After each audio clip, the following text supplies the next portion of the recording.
गीता किस किसने पढ़ी है? गीता किस किसने पढ़ी है? गीता एक मिनट पढ़ी है ना? समझ में आती है? Very very very. जो 3 दिन जून से जुड़े हुए एक गीता परिवार थे, 9 क्लास हो चुकी है, हर हफ्ते 2 घंटे होती है। और वृंदावन में सेमिनार था, तो सेमिनार अटेंड करके देखा क्या होता है। वो साधक संजीवनी रामचंद्र दास जी की जो किताब है, एक एक शब्द समझाया, एक एक अर्थ है, उदाहरण के साथ उसके आधार में चलते हैं। पिछले 10 साल से चल रही है, मुझे अब मिली है। तो मुझे लगा कि गीता के अलावा सारे ग्रंथों का सार गीता में, अपना कोई ग्रंथ कमजोर नहीं है। जो भागवत गीता है, पंडित जी बैठे हैं, उसमें जो 18,000 श्लोक है, उनमें से 700 गीता के उसी में से। रामचरितमानस के भी उससे गीता से मिलते हैं। गीता में जो कहा गया वो रामचरितमानस में भगवान ने कैसे कहा है। यहाँ तक कि गायत्री मंत्र भी रामचरितमानस में और गीता में भी। तो वहां जाके अनुभव हुआ कि गीता को अगर मिलके पढ़ा जाए सामूहिक रूप से, वो समझ में आती है। इसलिए ट्विट पे 60 के ग्रुप बने हमारे 60। उसका एक आचार्य 100 जने तो विदेश से भी है। 15 साल का एक बच्चा सिंगापुर का बैठा है और इतना बढ़िया पढ़ता है, सिंगापुर में बैठा हुआ बच्चा। तो कहना ये चाह रहा हूँ कि उसमें पढ़ने के बाद इतना लगा कि आसम मेरी बेटी भी गई थी और पोची को भी कहा था मैंने। और अब खुशखबरी है कि वो 80वां सेमिनार हुआ था पिछले 10 साल में। मैंने उनसे आग्रह किया, भगवान ने ऐसी सुन ली कि वो 120 की एंट्री रहती है उसमें।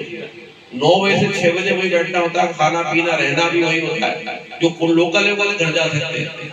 वृंदावन में ज्यादातर बाहर के थे, वही रहे।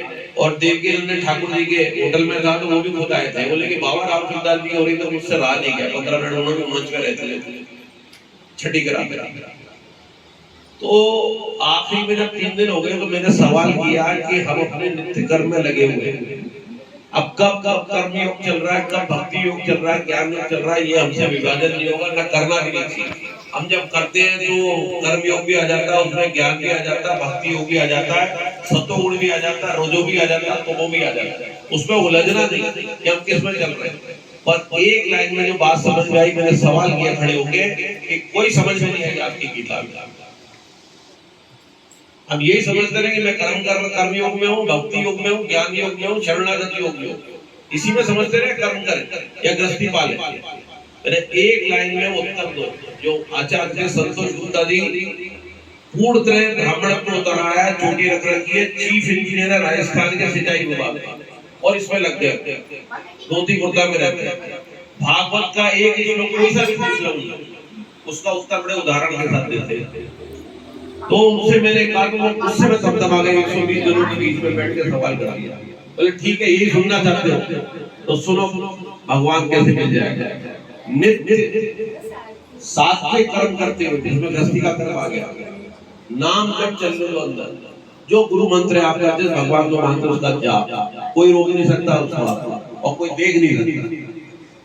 इसके अलावा अपने धर्म ग्रंथों का प्रचार, जिसमें गीता का प्रचार कर दिया, 18 बाई 68 72 के श्लोक में भगवान ने आखिरी में लिखा है कि जो मेरे गीता का प्रचार करेगा, मेरी वाणी का प्रचार करेगा, जो मैं कह रहा हूं करेगा, वो मेरा सर्वसे प्रिय है, सर्वोप्रिय है। ये शब्द इस्तेमाल किया, सर्वोप्रिय भक्त।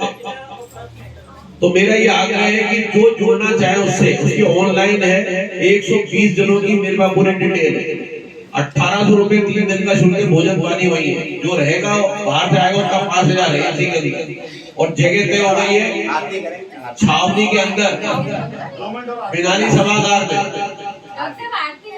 बिनानी सभागार के अंदर है। 22, 23, 24 सितंबर ये सूचना है। अगर 22, 23, 24 सितंबर सुबह 9 बजे से 6 बजे कोटा के अंदर ये सेमिनार होने जा रहा है। 82 सारे आएंगे, पूरे इंडिया से थे, नागपुर से भी थे, दिल्ली से, चंडीगढ़ के, बहुत इंपॉर्टेंट है। उसमें सारे बड़े बड़े अधिकारी, रिटायर्ड अधिकारी और एक से गीता के ज्ञानी वहां बैठे और एक एक श्लोक पे चर्चा होती। उसको पढ़ने के बाद ऐसा लगता, सुनने के बाद गीता बहुत आसान, जीने का तरीका अलग चाहिए उसके हिसाब से। ये 5-7 मिनट लिए भगवान के प्रचार के लिए 18 बाई 68 श्लोक के आधार पर। तो इसमें जो जोड़ना चाहे मुझसे संपर्क कर ले, वो एक तो ग्रुप में जोड़ देंगे, ऑनलाइन जमा हो जाएंगे पैसे। 22, 23, 24 सितंबर वो जूम उसके साथ मिल जाएगा। जूम का जूम मेरे से ले लेंगे, जूम की एंट्री कैसे लेनी है, जूम ठीक है। लो पंडित जी महाराज धन्यवाद। डॉक्टर साहब ने गीता के बारे में जो उपदेश दिया बड़ा अच्छा लगा और बड़ी संस्कार की बातें हैं। आइए डॉक्टर साहब को धन्यवाद देते हुए आप डॉक्टर साहब की बता रहे हैं बालक को जन्म, क्या नाम है भैया?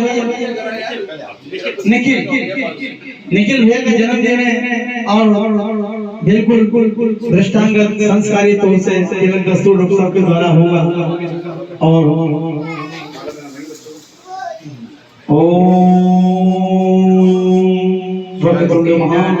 स्वस्ति न इंद्रो नरद्रवाः स्वस्ति नः पूषा विश्ववेदाः स्वस्ति नस्तार्क्ष्यो वैश्वदेवः स्वस्ति नो बृहस्पतिर्दधातु आयुष्यमान् भव पत्नीवान् भव लक्ष्मीवान् भव धनीवान् भव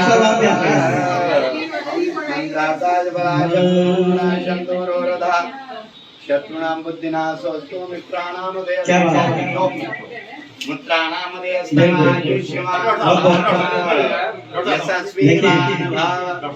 भैया को बधाई बनती है।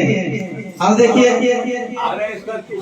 बोल बजरंगबली की जय, बोल बंसी वाले की जय।